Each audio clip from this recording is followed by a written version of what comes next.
اللهم اجعلني من المستغفرين واجعلني من عبادك الصالحين القانتين واجعلني من أوليائك المقربين يا أرحم الراحمين. أعوذ بالله من الشيطان الرجيم. بسم الله الرحمن الرحيم. الحمد لله رب العالمين والصلاة والسلام على رسول الله وعلى آله وصحبه أجمعين. Amma ba'd, assalamu alaikum wa rahmatullahi wa barakatuh. Wir werden heute inshallah mit unserer Vortragsreihe Asma'ul Husna weitermachen. Wir sind heute beim dritten Unterricht angekommen. Den heutigen Namen, den wir behandeln werden, ist Ar-Rabb. Ihr wisst, wir haben zuvor eine Mukaddima, eine Einleitung gemacht. Danach haben wir Allah seinen Namen beschrieben und erklärt, was er bedeutet. Und jetzt möchte ich inshallah Ar-Rabb erklären. Vorab, ihr wisst bei euch zu Hause oder die meisten Leute, wenn man zum Beispiel danach googelt nach Asma'ul Husna, kommt euch immer wieder eine Liste vor Augen, wo diese 99 Namen aufgelistet werden. Das ist oftmals die Liste, die von Tirmizi und Ibn Majah überliefert werden, diese 99 Namen von Allahs. Da ist oftmals dieser Name Ar-Rabb gar nicht drin. Also Ar-Rabb wird bei diesen Überlieferungen, kommt gar nicht vor als Asma'ul Husna. Es gibt einige Ravis, die haben es danach hinzugefügt, aber es gibt viele Gelehrten, die fügen das in ihre eigene persönliche Liste von Asma'ul Husna trotzdem mit ein. Dazu gehört auch Ibn Hajar und viele Gelehrten, die sagen, Ar-Rabb ist trotzdem ein Name von Allah, obwohl es bei Ibn Majah und Tirmizi diese Überlieferung nicht drin vorkommt. Dieser Name ist so ein wichtiger Name, dass der eigentlich definitiv zu den Asma'ul Husna gehört. Wenn ihr fragt, warum, wir haben ja gesagt, die Asma'ul Husna, es gibt ja mehr als 99. Aber es gibt diese 99, die für einen Menschen ausreichen, damit er ins Paradies kommt. Und Ar-Rabb ist sehr eindeutig einer von diesen Namen, die für uns relevant ist, damit wir ins Paradies kommen. Wenn wir darauf achten und schauen jetzt auf den Namen Ar-Rabb, dann wird uns sehr klar, dass Ar-Rabb der zweit am meisten vorkommende Name von Allah ist, der im edlen Koran vorkommt. Allah, haben wir gesagt, kommt ca. um die 3000 Mal im edlen Koran vor, in 3000 Versen. Ar-Rabb kommt in 962 Versen vom edlen Koran vor. Das meiste nach Allah kommt Ar-Rabb vor. Des Weiteren ist dieser Name Ar-Rabb so von Wichtigkeit, von bedeutsam, wenn wir zum Beispiel schauen, die ersten Versen, die auf den Propheten a.s. hinabgesandt worden sind, beginnen mit Iqra bismi rabbika allazi khalaq. Lies im Namen deines Rabb. Nicht im Namen deines Ilah, deines Gottes, im Namen deines Rabb heißt es. Schlagen wir den heutigen Mushaf auf, gucken wir in Surah Fatiha, die allererste Sure. Womit beginnt die allererste Sure? Mit dem Vers Alhamdulillahi Rabbil Alamin. Gelobt, Hamd, gebührt dem Rabb aller Welten. Wieder das Rabb kommt davor. Schlagen wir auf die allerletzte Seite vom Koran, vom heutigen Mushaf, gucken wir, ist die letzte Sure, Surah Nas. Die Surah Nas beginnt mit Qul a'udhu bi Rabbin Nas. Sprich, ich nehme Zuflucht beim Rabb der Menschen. Wieder kommt Ar-Rabb vor. Egal, wie ihr euch den Koran nähert, egal wie ihr schaut, ihr werdet immer wieder an den wichtigsten Punkten, an den relevantesten Punkten auf Rabb stoßen. Das heißt, dieser Name Rabb ist sehr von Bedeutung. Spätestens hier ist das eigentlich sehr deutlich. Wenn der Mensch stirbt, ist die allererste Frage, die einem Menschen gestellt wird, Man Rabbuk, wer ist dein Rabb? Und nicht Man Ilahuk, wer ist dein Gott gewesen? Man Rabbuk. Also egal an welchen Ecken, Weichen im Leben wir unseren Werdegang haben, an den wichtigsten Punkten treffen wir immer wieder auf diesen Namen Ar-Rabb von Allah subhanahu wa ta'ala. Deswegen ist der Name Ar-Rabb sehr wichtig und daher werden wir den jetzt inshallah hier erklären. Ich habe dafür 2 Unterrichte geplant, ehrlich gesagt. Den ersten ist für die Erklärung allgemein und den nächsten dann auf uns Menschen, wie wir damit umgehen sollen, wenn wir das in unserem Leben umsetzen sollten, wie wir damit Dua machen können. Deswegen als erstes die Bedeutung von Ar-Rabb. Ihr wisst, die Bedeutung von Ar-Rabb wird oftmals als Herr der Welten im Deutschen übersetzt im edlen Koran. Wenn ihr guckt, immer Herr der Welten. Aber Ar-Rabb bedeutet eigentlich der Erzieher. Derjenige, der Terbiya macht. Ragib al-Isbahani erklärt jetzt Terbiya. Was ist jedoch Terbiya? Terbiya ist eine Sache erziehen. Stufen heranbilden, bändigen, züchten, heranleiten. Erziehen ist All diese Worte kommen mit rein. Was bedeutet aber erziehen? Erziehen bedeutet eine Sache stufenweise, Epoche für Epoche, Schritt für Schritt, von Anfang, von seiner Unvollkommenheit zur Vollkommenheit, vom Kleinen zum Großen, vom Schwachen zum Starken zu bringen. Eine Sache erziehen vom Anfang, von der Schöpfung bis zu seinem Zweck und dann bis zu seinem Ende. Das ist Ar-Rabb. Ar-Rabb bedeutet derjenige, der alles erziehen tut, der alles stufenweise heranbildet, der alles stufenweise zu seiner Vollkommenheit bringt, zu seinem Zweck, warum er gemacht worden ist, und danach er seinen Zweck erfüllen lässt. Sprachlich bedeutet aber Ar-Rabb, damit ihr das besser versteht, gibt es mehrere Bedeutungen von Ar-Rabb. Ich werde auf einige darauf hindeuten, damit ihr diesen Namen Ar-Rabb vielleicht besser versteht. Man sagt zum Beispiel in der arabischen Sprache zu einem Vater von einem Kind Rabbul Walad, der Rabb vom Kind. Man sagt es deswegen, weil er das Kind erzieht. Er ist derjenige, der das Kind vom Anfang bis zu seiner Pubertät erzieht. Deswegen sagt man zu einem Vater Rabbul Walad. Man sagt auch zum Beispiel zu einer Wolke Rababa. Warum sagt man das? Weil die Wolke die Erde erziehen tut, indem sie Regen fallen lässt und aus der Erde kommt dann Grünes und Getreide und alles andere hervor. Rababa ist das Wort von Ar-Rabb, wovon es sich ableitet.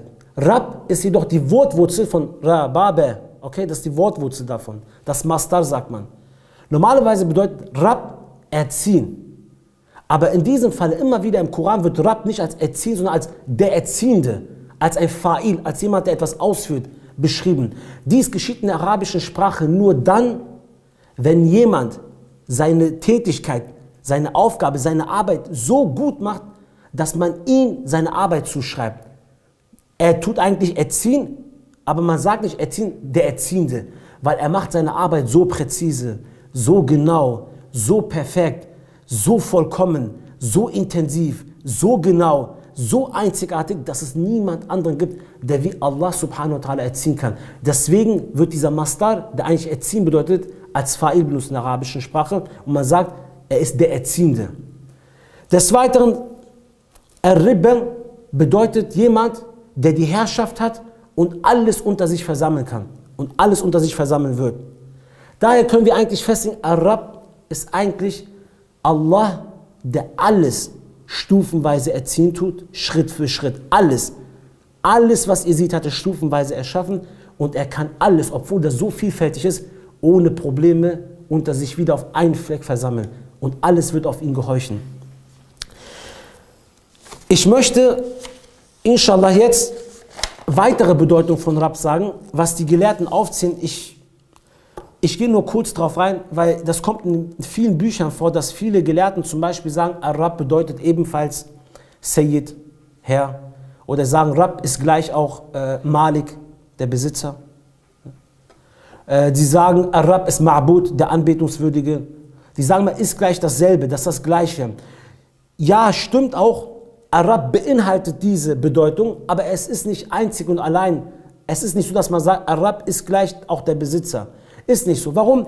Weil in der arabischen Sprache ist das häufig so, dass es zwei Worte gibt, die bedeuten, wenn man auf das Anhieb guckt, so oberflächlich, das Gleiche, aber wenn man tiefer reinschaut, ist nicht das Gleiche. Zum Beispiel sagt man zu einem Glas Ka's und man sagt auch zu einem Glas Kub. Ka's sagt man aber zu einem vollen Glas und Kub zu einem Glas, wo man nicht weiß, ob es voll ist oder leer ist. Man sagt zum Beispiel in der arabischen Sprache Uqud, setz dich, und Ijlis, setz dich. Bedeutet eigentlich das Gleiche, aber ist nicht so. Uqud sagt man zu einem Liegenden, setz dich hin, jemand der liegt, und Ijlis sagt man zu einem, der steht, setz dich hin. Das gibt es mit Ata und Ja'er, gekommen. Das eine ist materiell, das andere ist immateriell. Mir ist ein Gedanke gekommen zum Beispiel. Das gibt es mit Shubha, Shubhat oder Shek, Zweifel. Es gibt viele Wörter im Arabischen, die dasselbe vielleicht bedeuten, oberflächlich, aber wenn man genauer hinschaut, bedeutet es nicht genau das Gleiche und es hat seine eigene Bedeutung. Des Weiteren sagen wir, es ist nicht ganz genau das Gleiche, weil wenn wir in Surah Nas schauen, sagt Allah, Qul a'udhu bi Rabbin Nas. Sprich, ich nehme Zuflucht beim Rabb der Menschen, Malikin Nas. Und beim Herrn, Besitzer, König der Menschen. Würde das Gleiche sein, dann würde Allah nicht zwei Dinge aufeinanderfolgend sagen. Da würde es andere weglassen, weil das ist doch das Gleiche. Aber Allah erwähnt es nochmal separat. Also hat das Wort Malik nochmal eine eigene Bedeutung. Wir werden aber inshallah, wenn wir bei dem Namen angelangt sind, darüber auch sprechen auf jeden Fall. Ein weiterer Punkt, Sayyid sagt man eigentlich nur zu einem Menschen. Es gibt einen Hadith des Propheten, a.s., wo Rasulullah sagt, ein Sklave soll nicht zu seinem Besitzer Ar-Rab sagen, mein Rab. Er soll zu ihm Sayyid sagen, Herr. Und der Besitzer soll zu seinem Sklaven nicht Abd sagen, mein Diener. Er soll Khadim sagen, mein Bediensteter. Der Prophet sagt, weil wir sind alle Abd, Diener vor den Rabbul Alamin, vom Herrn der Welten. Deswegen ist Sayyid mehr für Menschen gedacht, benutzt man eher für Menschen statt für Allah subhanahu wa ta'ala.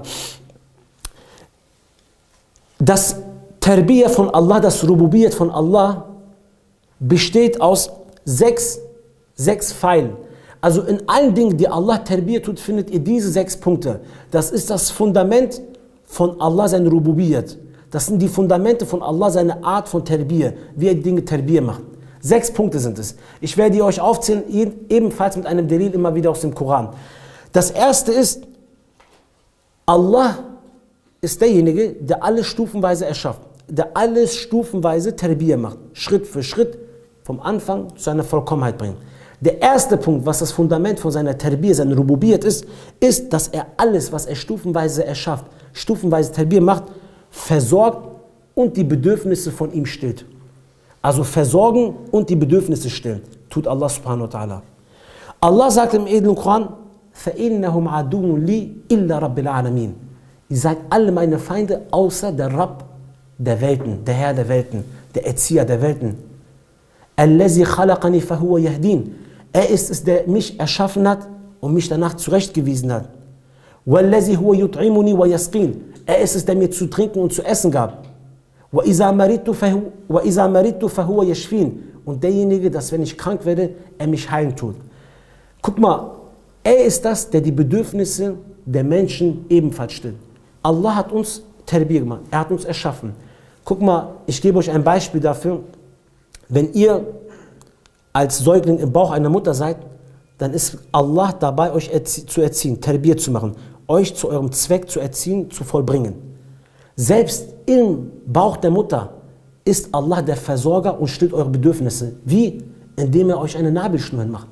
Und ihr werdet damit versorgt und eure Bedürfnisse werden damit gestillt. Ein Kind kommt auf die Welt. Es kommt auf die Welt. Was kann ein Kind essen und trinken? Nichts, außer Muttermilch. Ein Kind kann sonst nichts anderes essen oder trinken. Heutzutage gibt es diese Pulver, was die Menschen machen, aber das ist auf brutalsten schädlich für ein Kind. Ein Kind kann nur Muttermilch trinken. Wann bekommt eine Frau diese Milch? Nur wenn ein Kind in der Schwangerschaft, nach der Schwangerschaft, wenn ein Kind auf der Welt ist. Eine Frau hat das nicht immer. Allah stillt die Bedürfnisse von dem Kind, während er gerade das Kind Tarbiyah macht. Allah, und das könnt ihr auf alles beziehen, was ihr im Himmel und auf Erde seht. Allah stillt die Bedürfnisse und kümmert sich um die Versorgung von allen Dingen, die er Tarbiyah macht, die er erschafft. Denn zu einem guten Erzieher gehört es dazu, dass er deine Bedürfnisse stillt und dich auch versorgt. Was ist das für ein Rabb, dass wenn er dich macht, aber sich nicht um deine Versorgung gekümmert hat oder deine Bedürfnisse stillt? Zu einem sehr guten Rabb, einem Erzieher, gehört, dass er deine Bedürfnisse stillt und deine Versorgung gibt. Der zweite Punkt ist, was in Allah sein Rububiyyat, die Fundament ist, dass wenn er eine Sache stufenweise Tarbiyah macht, erzieht er die Kontrolle und die Aufsicht über diese Dinge hat.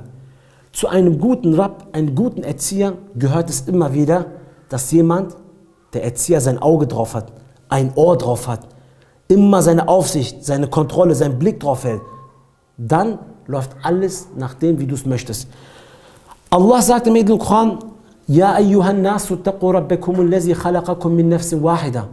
O ihr Menschen, fürchtet euren Rabb, der euch aus einem Wesen erschuf. Wa khalaqa minha zawjaha. Und er schuf aus euch eure Gattinnen. Wa batha minhuma rijalan kathira wa nisaa.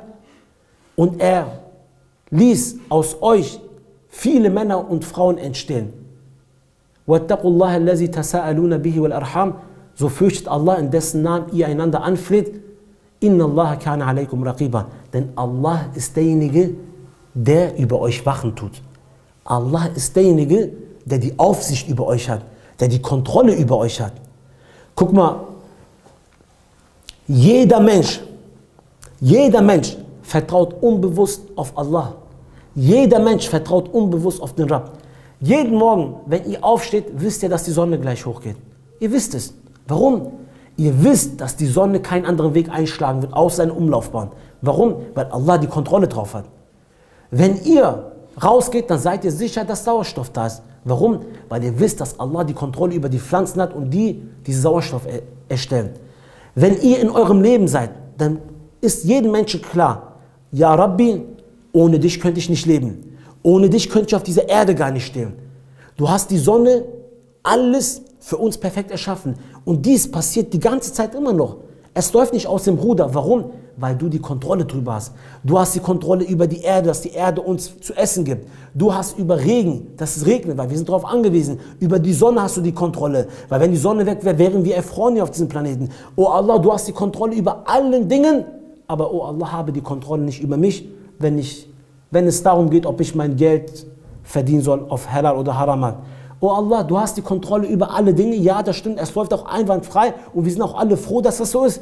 Aber oh Allah, in unserem sozialen Leben oder im alltäglichen, im gesellschaftlichen Ablauf, misch dich und nicht ein am besten. Wir klären das irgendwie selbst.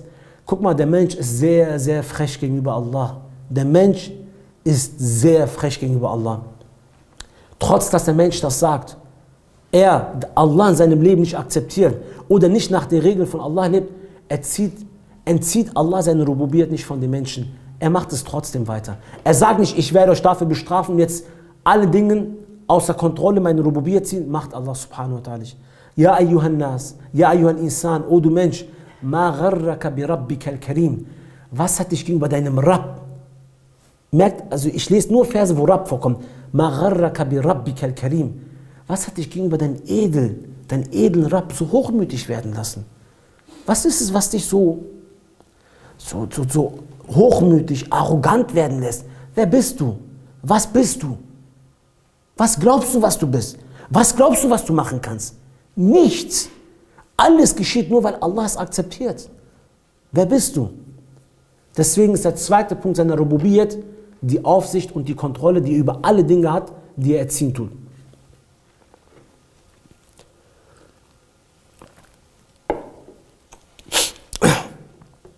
Der dritte Punkt ist, Allah ist derjenige, der die Autorität und die Macht besitzt über die Dinge, die er erzogen hat. Das ist aber selbstverständlich eigentlich. Derjenige, der eine Sache erzieht, der hat auch die Autorität, die Macht darüber. Schaut mal, Allah sagt im Koran, وَمَا اخْتَلَفْتُمْ فِيهِ مِنْ شَيْءٍ فَحُكْمُهُ إِلَى اللَّهِ. Wenn ihr in einer Sache uneinig seid, wenn ihr in einer Sache streitet, so ist das Urteil, die Entscheidung einzig und allein bei Allah subhanahu wa ta'ala. Zalikumullahu Rabbi. Dies ist mein Rabb. Alayhi tawakkaltu wa ilayhi unib. Auf ihn vertraue ich und ihn wende ich mich reuig zu. Guck mal, wenn die Eltern ihr Kind erziehen, das Kind rennt zum Feuer. Ein Kind rennt zum Feuer, dann kommt der Vater oder die Mutter und setzt ihre Autorität ein und sagt, du darfst da nicht hingehen und verbietet ihn, zum Feuer zu gehen. Könnte irgendein Mensch kommen und sagen zu diesen Eltern, was seid ihr für schlechte Eltern? Warum lässt ihr die Freiheit eures Kindes so berauben? Warum lässt ihr euer Kind nicht machen, was es will? Wenn es doch dahin gehen will, soll er doch machen. Was seid ihr für Menschen, die die Freiheit vom Kind einschränken, die ihm Dinge verbieten?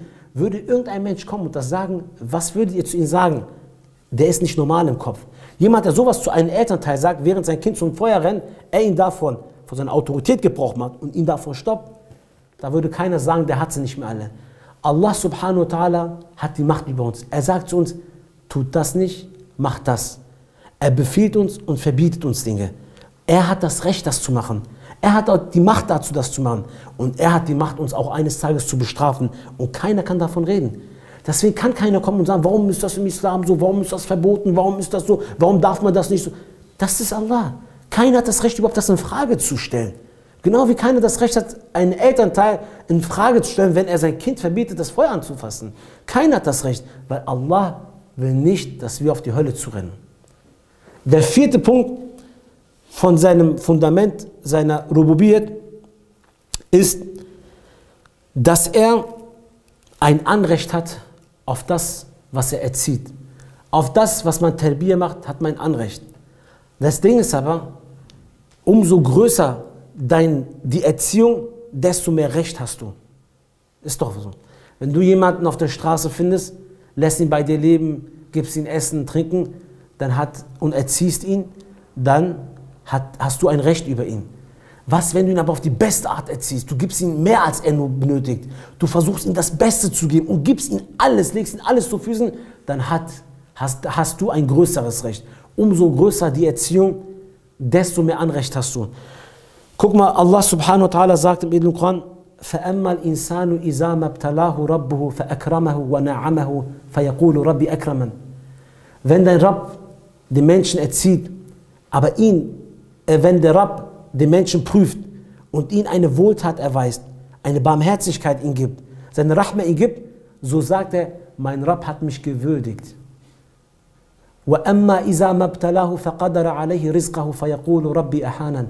Aber wenn dein Rabb ihn prüft und ihm von seinem Rizq etwas verkürzt, weniger gibt, so sagt er, mein Rabb hat mich erniedrigt. Allah subhanahu wa ta'ala ist euer Rabb. Er hat das größte Anrecht auf euch. Er kann tun und machen, was er will. Wenn Allah euch daher prüft, so ist das sein Recht, euch zu prüfen. Ihr habt eigentlich gar nicht das Recht, euch zu beklagen oder zu sagen, warum passiert das gerade mir? Allah hat euch das 100-fache gegeben, dafür hat er das 100-fache, millionenfache Recht auf euch. Allah, seine Erziehung ist so gewaltig, dass sein Recht gegenüber uns unbezahlbar ist, unbezahlbar. Deswegen ist jede Prüfung, die Allah subhanahu wa ta'ala für uns aufsetzt, sein Recht. Und das müssen wir akzeptieren. Es gebührt uns nicht, es ziemt sich nicht, wenn wir anfangen, Isyan zu machen oder uns da gegenüber aufzulehnen. Der 5. Punkt ist, Allah subhanahu wa ta'ala ist derjenige, der alles erzieht. Deswegen hat er das Recht, dass er Itat und Ibadat gemacht wird, dass er angebetet wird und dass man ihn befolgt. Guck mal, قُلْ أَغَيْرَ اللَّهِ أَبْغِي رَبًّا وَهُوَ رَبُّ كُلِّ شَيْءٍ. Sag, soll ich mir etwa einen anderen Rabb nehmen, obwohl Allah doch der Rabb ist von allem und alles? Verlangt er von mir, einen anderen Rabb zu nehmen? Jemand, der nicht Allah zu seinem Gott nimmt, der nimmt irgendwas anderes zu Gott. Das ist ganz eindeutig. Man betet irgendwas an, weil nach irgendwas richtest du dein Leben. Entweder gestaltest du dein Leben nach Allah, nach dem Islam, oder du gestaltest dein Leben nach irgendwas anderem. Und dies irgendwas anderes ist dein Gott in deinem Leben. Ganz eindeutig. Und der Vers sagt, soll ich etwa einen anderen Rabb akzeptieren? Wobei Allah doch der Rabb von allem und alles ist. Guck mal, das Ding ist, der Mensch glaubt, dass wenn er zum Beispiel Allah anbetet, dass er Allah sein Recht so zurückgeben kann. Ihr könnt Allah sein Recht ihm gar nicht zurückgeben. Ihr könnt mit dem Ibadat und Itat, was ihr zu Allah macht, das ist maximal eine Anerkennung, dass ihr akzeptiert, dass Allah der Rabb ist und ihr nichts seid und die Diener seid. Ihr könnt Allah nicht sein Recht zurückgeben, das ist unmöglich. Und glaubt ja nicht, niemals, ihr würdet das Paradies verdienen. Das Paradies ist nicht verdient. Man kann das Paradies nicht verdienen.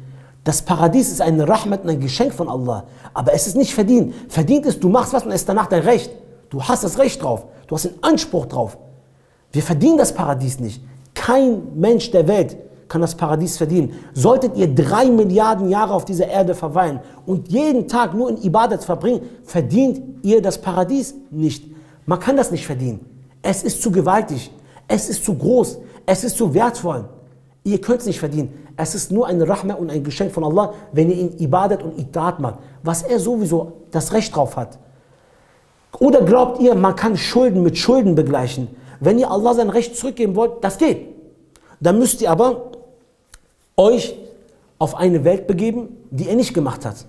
Geht in einen Raum oder in eine Zeit, wo es keinen Raum und Zeit gibt, was Allah nicht geschaffen hat.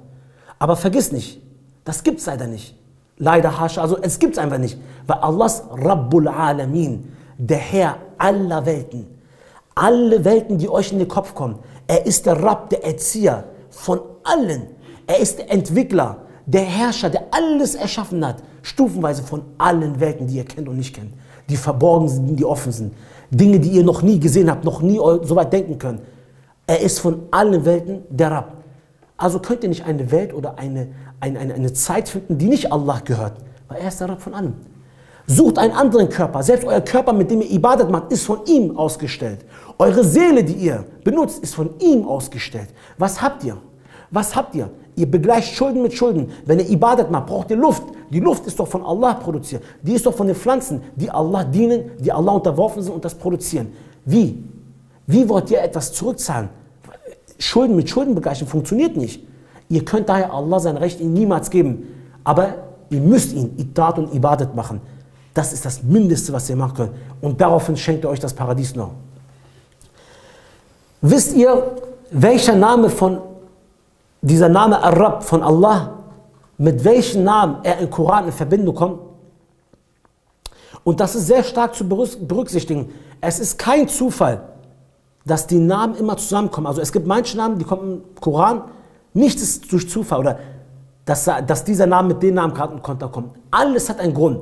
Wenn der Name Ar-Rabb mit anderen Namen in Verbindung kommt, hat das einen Grund. Wisst ihr welche? Es gibt zwei Namen, die am meisten mit Ar-Rabb in Verbindung stehen. Hauptsächlich diese zwei Namen. Rahim und Ghafur. Jetzt könnt ihr fragen, warum Rahim und Ghafur? Wenn ihr euch fragen solltet, wer ist dieser Rabb? Dieser Rabb aller Welten. Dieser Erzieher von allen Welten. Wer ist das? Da kommt die Antwort, es ist der barmherzige Rabb. Es ist derjenige, der Rahim ist.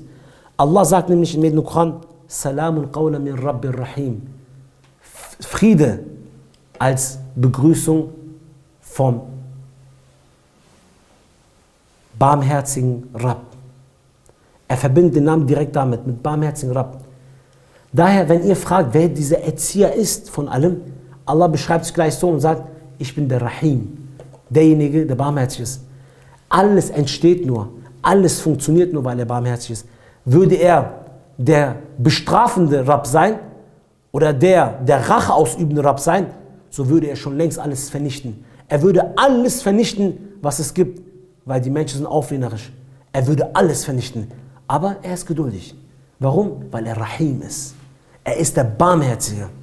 Und wisst ihr, warum Ghafur, Rabb und Ghafur immer wieder vorkommt? Der vergebende Rabb.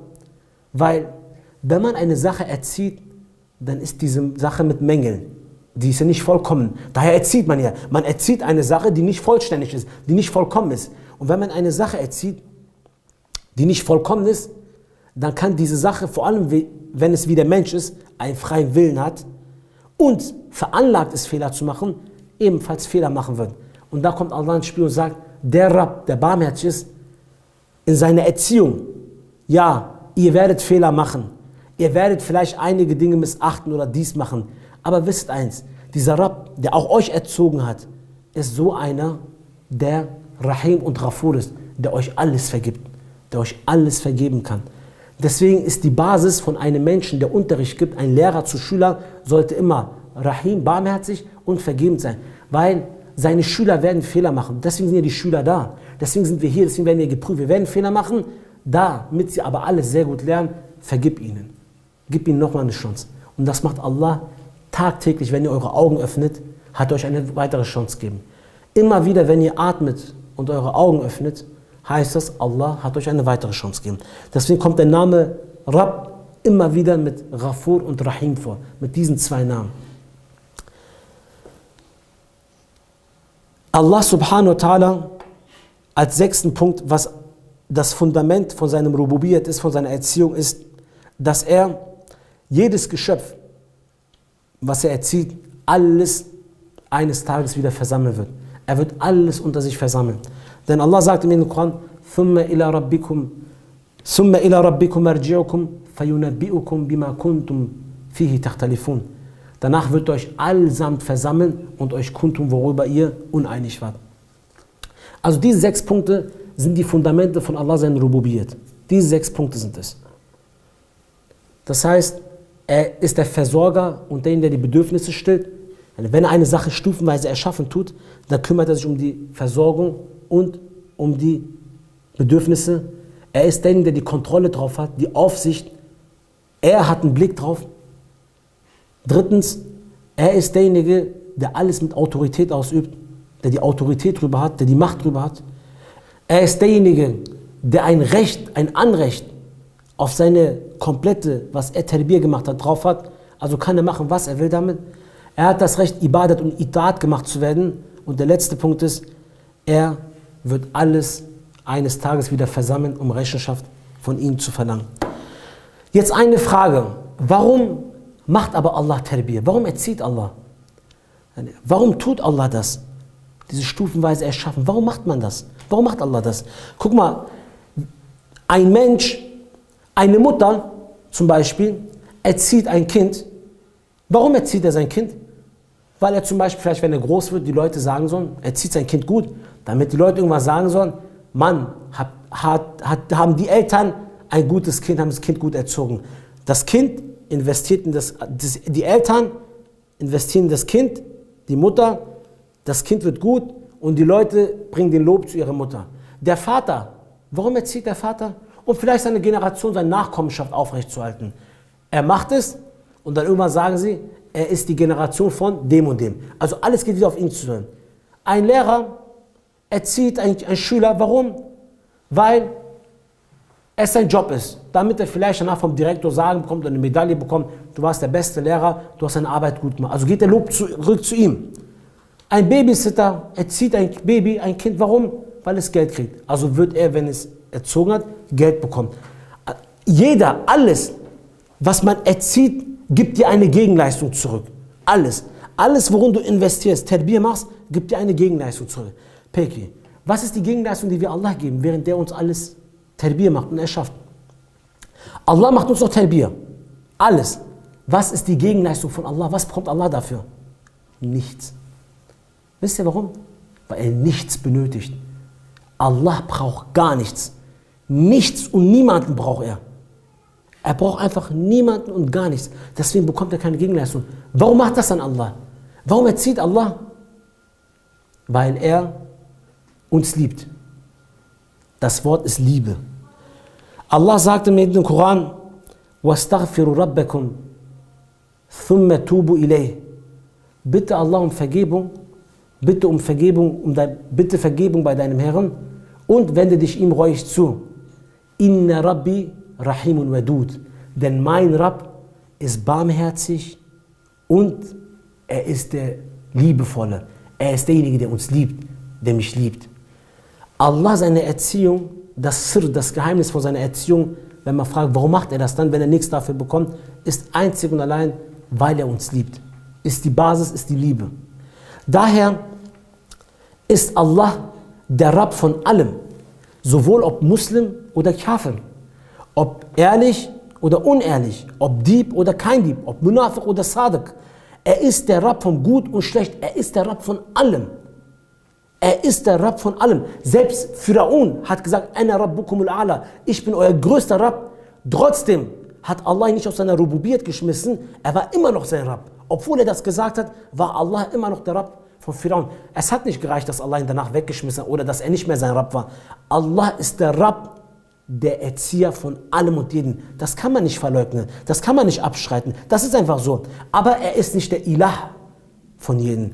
Deswegen, um Allah als dein Gott zu akzeptieren, musst du La ilaha illallah sagen. Da musst du La ilaha illallah sagen, aber als Rabb musst du das nicht sagen. Er ist dein Rabb. Er ist der Rabb von allem. Aber wenn du als dein Gott akzeptieren willst, dann musst du La ilaha illallah sagen. Es gibt kein Ilah außer Allah. Du musst das sagen, weil ein Ilah suchst du dir aus, den du anbetest. Aber ein Rabb kannst du dir nicht aussuchen. Ein Rabb ist der Rabb, der dich erzogen hat, der alles aufgezogen hat. Es ist nur der einzig wahre Rabb. Deswegen kommt in Surah Nas, Qul a'udhu bi Rabbin Nas, Malikin Nas, Ilahin Nas. Rabb kommt vor Ilah. Das heißt, Rabb, er ist der Rabb von allem erstmal. Von jedem, allen Menschen. Von allen Menschen ist er der Rabb. Deswegen, Ilah sucht ihr euch aus. Ein Gott, den ihr anbetet, sucht ihr euch aus. Richtig. Aber ein Rabb könnt ihr euch nicht aussuchen. Ich möchte jetzt darauf kommen, was im alltäglichen Leben oder bei uns Allah seine Rububiyat widerspiegelt. Wo ist dieses jetzt Eigenschaft und Name von Allah, Ar-Rabb, der Erzieher? Wo reflektiert das? Wo im Leben, zum Beispiel, wenn ich mich hinwende, kann ich sagen, hier ist das Rububiyyat von Allah. Hier ist Allah seine Eigenschaft Ar-Rabb. Wo kommt das im Leben überall vor? Guck mal, Allah sagt,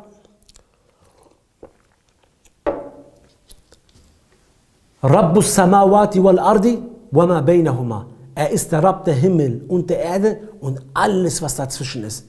Allah ist der Rabb, der Erzieher von allem. Egal, wo ihr euch hinwendet. Egal, wo ihr euch hinwendet. Egal, was ihr anschaut. Alles reflektiert den Namen Ar-Rabb von Allah subhanahu wa ta'ala. Guck mal, die Dunya selbst als Ganzes ist das Rububiyyat von Allah. Allah sagt im edlen Koran, قُلْ أَإِنَّكُمْ لَتَكْفُرُونَ بِالَّذِي خَلَقَ الْأَرْضَ فِي يَوْمَيْنِ وَتَجْعَلُونَ لَهُ أَنْدَادًا ذَلِكَ رَبُّ الْعَالَمِينَ. Sag, soll ich etwa den verleugnen, der die Erde in 2 Tagen erschuf? In 2 Tagen. Also hier sehen wir eine Stufenweise. Wollt ihr denn etwa ihm etwas zur Seite stellen, wobei er doch der Rabb von allen Welten ist? Hier sagt Allah, er hat die Erde in 2 Tagen erschaffen. Also sehen wir was? Eine stufenweise geschaffene Erde. In einem anderen Vers sagt Allah, وَجَعَلَ فِيهَا رَوَاسِيَ مِنْ فَوْقِهَا وَبَارَكَ فِيهَا وَقَدَّرَ فِيهَا وَأَقْوَاتَهَا فِي 4 أَيَّامٍ سَوَاءً لِلسَّائِلِينَ. Daraufhin hat Allah die Berge gemacht, hat sie überragen lassen, hat das alles gesegnet, hat das Maß festgelegt und verbreitet gleichmäßig in 4 Tagen. Für jeden Suchenden alles offengelegt. Allah sagt, 2 Tage hat er die Erde erschaffen, 4 Tage hat er alles, die Berge, die Weiden, das Essen, hat alles so vorbereitet, dass man nun nach Rizq suchen konnte. Was sehen wir hier? Eine stufenweise Erschaffung von Allah subhanahu wa ta'ala. Eine stufenweise, Epoche für Epoche, Schritt für Schritt erschaffene Welt. Zum Himmel sagt Allah, فَقَدَاهُنَّ سَبْعَ سَمَاوَاتٍ فِي يَوْمَيْنِ وَأَوْحَى فِي كُلِّ سَمَاءِ أَمْرَهَا. Allah hat die 7 Himmelstufen in 2 Tagen erschaffen. Und dann gab er jedem Himmel seine Aufgabe. Also hat jede Stufe, Allah hat alles in 2 Tagen erschaffen, wieder Stufen, Epoche für Epoche, nicht sei und es wurde, nein, in 2 Tagen erschaffen und hat ihnen ihre Aufgabe gegeben. Daraufhin sagt Allah weiterhin, وَزَيَّنَ السَّمَاءَ الدُّنْيَا بِمَصَابِيهَ وَحِفْظًا ذَلِكَ تَقْدِيرُ الْعَزِيزِ الْعَلِيمِ. Dann hat er den untersten Himmel mit Leuchtkörper beschmückt und zum Schutz, dies ist die Anordnung des allmächtigen und allwissenden Rabb. Das ganze Universum, was ihr seht, unsere Kosmos, ist der unterste Himmel. Deswegen wurde er mit Sternen beschmückt. Und es kommen noch 7 weitere. Und jeder hat seine Aufgabe bekommen. Aber wie hat Allah das erschaffen? Stufenweise, in 2 Tagen. Wie es Allah im Koran sagt. Nicht sei und es wurde direkt, weil Allah ist Ar-Rabb. Er ist derjenige, der alles Tarbiyah macht. Schritt für Schritt, Schritt für Schritt. Und alles aufeinander folgt. Alles aufeinander folgt. Allah sagt, kommen wir zurück zur Erde, wie er die Erde erschaffen hat, beschreibt Allah im Koran so. Er sagt, es kommt in Surah Naziat vor, أَأَنْتُمْ أَشَدُّ خَلْقًا أَمِ السَّمَاءِ بَنَاهَا. Seid ihr denn etwa schwerer zu erschaffen oder den Himmel, den wir gebaut haben, sagt Allah subhanahu wa ta'ala? Geh raus, guck dich an und guck mal in den Himmel. Was glaubt ihr, wer ist schwerer zu erschaffen, sagt Allah?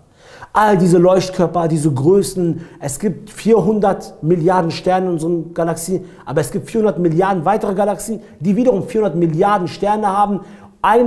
Unsere Sonne, wenn die Millionenmal größer ist wie unsere Erde, dann ist unsere Erde so klein, aber es gibt noch Planeten, die sind Millionenmal größer wie unsere Sonne, also mega groß. All das, ist das schwerer zu erschaffen oder ihr, sagt Allah subhanahu wa ta'ala. Dann fährt Allah fort. رَفَعَ سَمْكَهَا فَسَوَّاهَا. Er hat diesen Dach emporgehoben und hat ihn gestaltet. Ihr wisst, die Erde und die Himmel waren eine Masse gewesen. كَانَتَا رَتْقًا فَفَتَقْنَاهُمَا. Sie waren eins gewesen, Allah hat sie voneinander getrennt. Und Allah sagt hier, رَفَعَ سَمْكَهَا فَسَوَّاهَا. Wir haben das Dach emporgehoben und haben danach oben alles gestaltet. Wenn ihr heute in den Himmel guckt, seht ihr die einzelnen Schutzschichten, diese Farbe, der Aufbau, Allah sagt, wir haben das alles Schritt für Schritt gemacht. Dann sagt Allah subhanahu wa ta'ala, وَأَغْتَشَ اللَّيْلَهَا وَأَخْرَجَ دُحَاهَا. Danach haben wir die Nacht finster gemacht und den Tag heranbrechen lassen. Was heißt jetzt passiert? Nachdem die Erde vom Himmel getrennt wurde, der Himmel gestaltet worden ist, hat Allah die Umlaufbahn festgelegt, der Sonne, Mond und Sterne, sodass es Tag und Nacht werden konnte. Daraufhin sagt Allah subhanahu wa ta'ala, وَالْأَرْضَ بَعْدَ ذَلِكَ دَحَاهَا. Dann weiteten wir die Erde aus. Dann haben wir die Erde ausgeweitet. وَأَخْرَجَ مِنْهَا مَاءَهَا وَمَرْعَاهَا. Dann haben wir aus der Erde Wasser kommen lassen und das Weideland. Die Meere, das ganze Wasser haben wir hervorkommen lassen und das Weideland, was ihr seht. وَالْجِبَالَ أَرْسَاهَا. Und damit das alles befestigt wird, haben wir Berge zur Festigung gemacht. Wie ein Nadel, was dir in die Wand haut, hat Allah die Berge in die Erde gehauen, damit alles nun stabilisiert wird. مَتَاعًا لَكُمْ وَلِأَنْعَامِكُمْ. Dies nur als eine Versorgung für euch und euer Vieh, sagt Allah subhanahu wa ta'ala. Alles, was ihr daher in der Himmel und auf der Erde seht und in der Galaxie seht, alles wurde Schritt für Schritt, stufenweise erschaffen. Selbst die Erde, mit allem, was ihr drumherum seht, wurde nicht sei und es wurde plötzlich, alles wurde Schritt für Schritt, stufenweise erschaffen. Selbst der Mond, man sagte, ein Planet ist gegen die Erde geknallt und ein Stück ist davon abgerissen, das ist der Mond. Alles wurde Schritt für Schritt, stufenweise bei Allah subhanahu wa ta'ala erschaffen. Guck mal, Pharaon kommt zu Musa und sagt zu Musa, فَمَنْ رَبُّكُمَا يَا Musa? Wer ist euer Herr, O Musa? Das fragt Pharaon. Sehr wichtige Frage, ne? Wer ist euer Herr, O Musa? Was sagt Musa? Er antwortet, Rabbuna allazi a'ta kulla shay'in khalqahu thumma hada. Er ist derjenige, der alles seine Natur gab, allen Dingen seine Natur gab und daraufhin zu seiner Bestimmung, zu seinem Zweck herangebildet hat. Allah hat alles erstmal erschaffen und hat danach die Formel dafür festgelegt. Er hat die Formel dafür festgelegt und dann hat er gesagt, jetzt los. Und dann ging es los, dass er zu seiner Bestimmung, zu seinem Zweck herangebildet wurde. So beschreibt Musa Allah als Arab, wo Pharaon fragt, Man Rabbukum? Wer ist euer Rabb?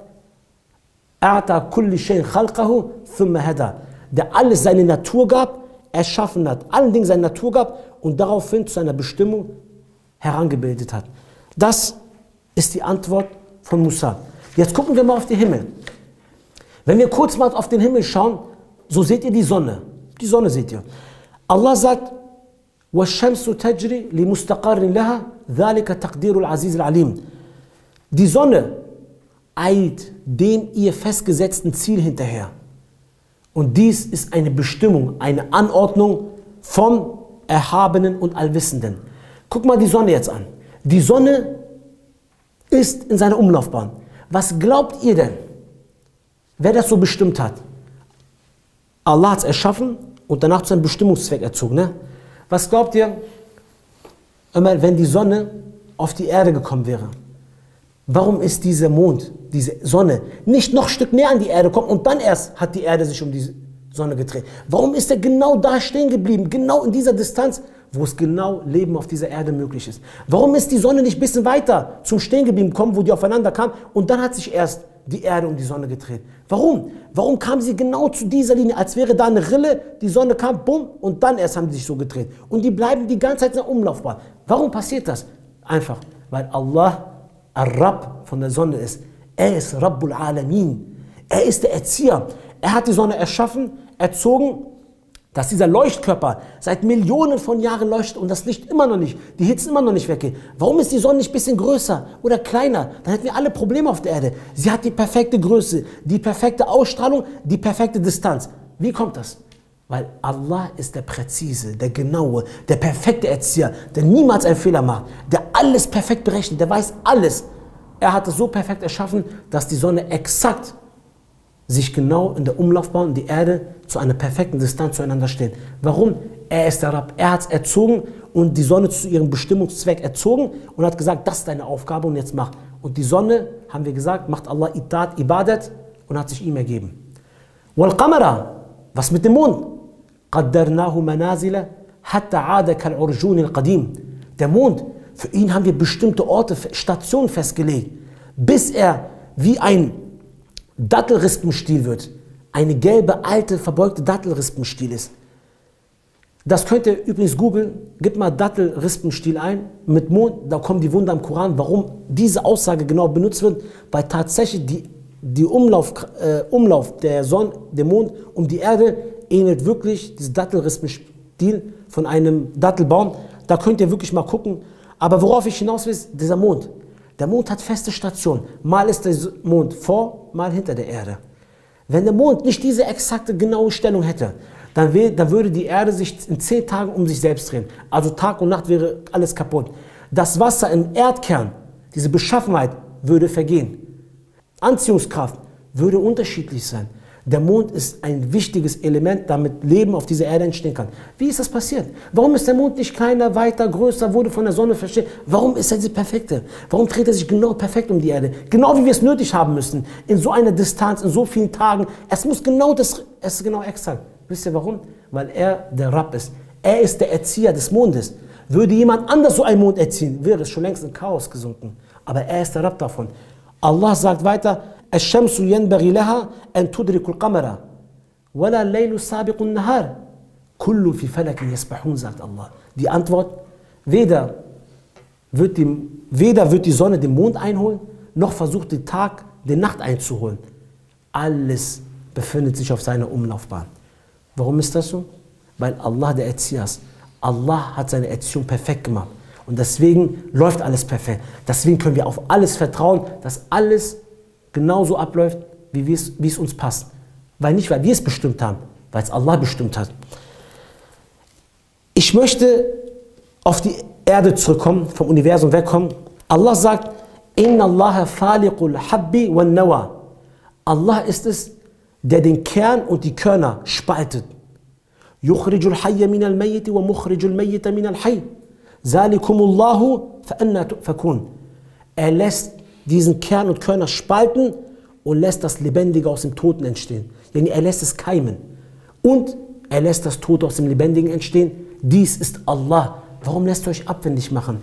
Jetzt guck mal, ihr könnt Allah, das habe ich euch schon im damaligen Muqaddimah gesagt, ihr könnt Allah nur verstehen, wenn ihr auf das hinguckt, worauf er hindeutet. Wenn Allah so einen Vers herablässt über den Korn, hat das einen Grund.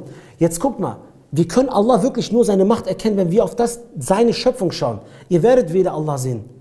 Ein Auge kann Allah nicht Idrak machen, Allah wahrnehmen, nicht sehen. Aber ihr könnt das, was er gemacht hat, wahrnehmen. Ich gebe euch ein Beispiel. Hast du jemals eine Kartoffel geerntet und da kam eine Tomate raus? Nein. Hat jemals die Rose den Duft von einer Tomate gehabt? Nein. Warum ist das so, wenn ich eine Tomate reinmache, dass eine Tomate rauskommt? Warum nicht was anderes? Ich mache das so in dieselbe Erde, das ist so die gleiche Erde. Der Korn ist anders. Was haben wir gesagt? Wer ist euer Rabb, O Musa? Der alles erschaffen hat, alles seine Natur gegeben hat, seine Formel niedergeschrieben hat, und danach zu einer Bestimmung erzogen hat. Jetzt nimmst du ein Korn, machst in die Erde rein. Reicht das, dass es da rauskommt? Nein. Wasser und Sonne. Also haben wir Sonne, ne? Haben wir gesagt, wie die sich bewegt, Umlaufbahn, das schon mal perfekt erzogen. Regen. Wie entsteht Regen? Die Sonne muss auf die Erde scheinen, das Wasserdampf steigt hoch als Wasserdampf, dann versammeln die sich, bilden eine Wolke und dann spricht Allah, sei, regne, und der Regen fällt nieder. Der Regen fällt nieder auf die Erde. Sie fällt auf den Korn.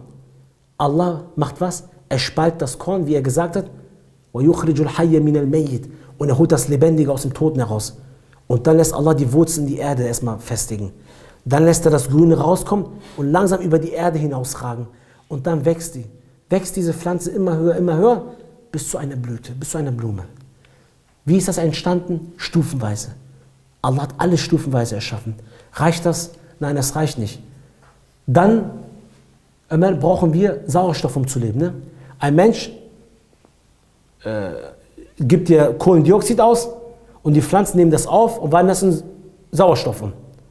Und die Sauerstoff ist für uns relevant, damit wir überleben, damit wir atmen können. Wer macht das? Photosynthese, durch Pflanzen. Also Pflanzen relevant für uns. Wie verbreiten sich die Pflanzen? Guck mal, wie Allah perfekt sich um die Versorgung von uns allen kümmert. Es kommt eine Biene ins Spiel. Ohne eine Biene würde es in 4 Jahren kein Leben auf der Welt geben. Es kommt eine Biene ins Spiel. Eine Biene braucht seine Nahrung. Was ist es? Nektar, Pollen. Sie geht auf jede Blume und bestäubt sie. Sie nimmt es und geht auf die nächste und bestäubt gleichzeitig die anderen Blumen. Und warum braucht man Bestäubung? Damit sich Pflanzen vermehren. Also vermehren sich die Pflanzen und die Biene hat seine Nahrung bekommen. Wir können ganz normal atmen. Dies ist Allah, euer Rabb. Seht ihr nicht, wie aufeinander er perfekt alles stufenweise, Schritt für Schritt aufeinander kommen lässt und es gibt keinen Widerspruch. Die Biene geht weiter. Die Biene produziert nun Honig. Dieser Honig, er produziert mehr als nur für sich, sodass die Menschen davon profitieren können. Aber nicht, weil die Biene sich denkt, naja, ich mache mehr für den Menschen, weil Allah ihn so erzogen hat. Allah hat ihm das so eingegeben, sein Terbier gemacht und er macht mehr. Der Mensch nimmt den Honig als Nahrung und als Heilmittel und die Biene kann davon essen. Dies ist Allah. Guckt euch alles in der Schöpfung auf dieser Erde an, einen Schmetterling, wie er entsteht, durch eine Raupe und dann wird er erst zu einem Schmetterling. Guckt euch in der Schöpfung Allahs alles an, was ihr seht. Alles. Ihr werdet keinen Fehler sehen. Ihr werdet diesen perfekten Ablauf nirgendwo anders sehen. Geht's vom Maximum, von Sonnen und Sternen, die so gewaltig und riesig sind, bis hin zu kleinster Teil, bis zu einer Biene und einer Fliege. Alles wurde perfekt erschaffen. Alles wurde stufenweise, Schritt für Schritt, ohne einen Widerspruch, ohne einen Fehler, ohne einen Riss, ohne dass jemand seine Versorgung nicht findet, ohne dass jemand durch eine falsche Sache entstanden ist. Sowas gibt es einfach nicht, vom Kleinsten bis zum Größten. Allah sagte mir im Koran, Ma tara fi khalqi rahmani min tafawud. Ihr werdet in der Schöpfung des Alabamas keinen Fehler sehen. Guckt, seht ihr irgendeinen Fehler? Ihr werdet keinen Fehler sehen. Ihr werdet nicht einen einzigen Riss sehen. Allah sagt weiter, Farji'il basara hal tara min futur. Nein, wendet euch zurück. Guckt, geht zurück und guckt. Guckt auf alles. Guckt auf das Größte und auf das Kleinste. Seht ihr irgendeinen Riss? Seht ihr einen Riss? Seht ihr einen Fehler? Seht ihr einen Mangel? Seht ihr irgendwas, wo ihr sagt, hier ist ein Fehler, hier haben wir einen Mangel gefunden? Allah sagt, Ma tara fi khalqi rahmani min tafawud. Ihr werdet nicht einen einzigen Riss und Fehler, eine Fehloptimierung, einen Fehler in der Formel. Ihr werdet niemals einen einzigen Fehler sehen. Wisst ihr warum? Wisst ihr auch warum? Das bedeutet, dass Allah der einzige Rabb ist. Das bedeutet, dass alles, was ihr seht, nur von einem einzigen kam. Würde es unterschiedliche Rabb geben, der sowohl die Erde geschaffen hat, ein anderer Rabb den Menschen, ein anderer das Universum, so würde das alles nicht perfekt aufeinander passen. Die Erziehung wären unterschiedlich. Das zeigt, dass alle Welten, alles vom Größten bis hin zum Kleinsten, durch einen einzigen Rabb erschaffen worden sind, durch einen einzigen Rabb erzogen worden sind. Deswegen passt alles. Deswegen passt die Biene perfekt zur Erde, die Pflanzen, die Sonne, der Mond, die Bäume. Deswegen passt alles perfekt aufeinander und alles ist aufeinander angewiesen. Alles ist in Bewegung, selbst das Universum ist in Bewegung, alles bewegt sich, die Wolke, die Himmel, die Erde, die Meere, die Berge, alles bewegt sich, der Mensch, die Tiere, alle bewegen sich, alles bewegt sich, selbst das Universum dehnt sich aus, das gewaltige Universum, die Umlaufbahn, die Sonne, alles bewegt sich und alles im Einklang, das ist das Krasse, alles im Einklang, das ist Rabbul Alamin, der Rabb aller Welten. Alles im Einklang, das ist die Kunst. Deswegen ist Allah Ar-Rabb, der perfekte, der präzise, der genaue, der vollkommene Rabb, dem keiner das Wasser reichen kann. Es gibt keinen Rabb außer ihm. Ich möchte auf das letzte Beispiel kommen, und zwar zurück auf uns, der Mensch. Jetzt haben wir gesagt, die Natur, alles wurde so erschaffen. Ihr findet sogar das Rububiyat von Allah bei euch selbst. Schon im Mutterleib, wenn ihr gerade in der Entstehungsphase seid. Allah sagt im edlen Koran,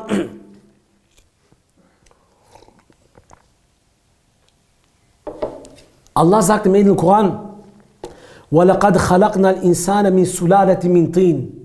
Wir haben den Menschen aus einer Substanz von Lehm erschaffen. ثُمَّ جَعَلْنَاهُ نُطْفَةً فِي قَرَارٍ مَكِينٍ. Daraufhin machten wir es zu einem Samentropfen an einem festen Aufenthaltsort. Also ein Samentropfen. ثُمَّ خَلَقْنَا نُطْفَةً عَلَقَةً. Dann erschufen wir aus diesen Samentropfen ein Blutklumpen. فَخَلَقْنَا الْعَلَقَةَ مُدْغَةً. Dann erschufen wir aus diesem Blutklumpen ein Fleischklumpen. فَخَلَقْنَا الْمُدْغَةً عِظَامًا. Dann erschufen wir aus dem Blutklumpen Knochen. Also danach wurde es zu Knochen. Was danach passiert? فَكَسَوْنَا الْعِزَامَ لَحْمًا. Dann ummantelten wir diese Knochen nochmal mit Fleisch. ثُمَّ أَنْشَأْنَاهُ خَلْقًا آخَرَ فَتَبَارَكَ اللَّهُ أَحْسَنُ الْخَالِقِينَ. Und dann machten wir es zu einer anderen Schöpfung. Wie erhaben, gepriesen ist Allah, der beste Schöpfer.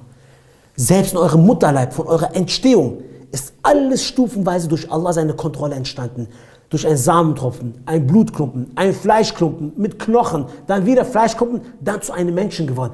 Schritt für Schritt hat Allah den Menschen biologisch Tarbiyah gemacht. Und er kümmert sich um die Versorgung von euch. Ihr kommt auf die Welt. Ihr kommt auf die Welt, ihr seid ein Kind. Ihr krabbelt. Ihr fängt langsam an zu reden, Schritt für Schritt. Ihr fängt langsam an zu gehen. Erst fällt ihr krabbeln, dann gehen. Alles macht ihr stufenweise, bis ihr ein starker Mensch seid. Allah sagt im Edlen Koran, Allahu allazi khalaqakum min da'fin. Allah ist es, der euch schwach erschaffen hat. Thumma ja'ala min ba'di da'fi quwwatan. Nachdem er euch schwach erschaffen hat, ließ er euch stark werden. Thumma ja'ala ba'da quwwatin da'fan wa shaybatan. Dann, nachdem ihr stark wurdet, ließ er euch wieder schwach werden und weißes Haar hat er euch gegeben. Das heißt, der Mensch, der wird als Kind, ist er schwach, Allah seine Erziehung. Dann lässt er euch jung werden, euer Jugendalter ist euer starkes Alter, dann lässt er euch wieder alt werden, wieder schwach werden. Dies ist das Rububiyyat von Allah. Deswegen, wenn ihr nächstes Mal auf ein Kind schaut, auf euch schaut, auf die Erde schaut, auf die Himmel schaut, auf alles, was ihr seht, schaut, erinnert euch, dass Allah all diese Dinge stufenweise erschaffen hat. All diese Dinge unter seiner Kontrolle erschaffen worden sind. Und deshalb es ja immer wieder so funktioniert. Wäre Allah nicht der Aufsicht, unter seiner Kontrolle, so wäre es schon längst in Chaos versunken. Das ist Allah, euer einzig wahrer Rabb. Genau wie Allah biologisch unser Rabb ist, ist er auch geistig unser Rabb.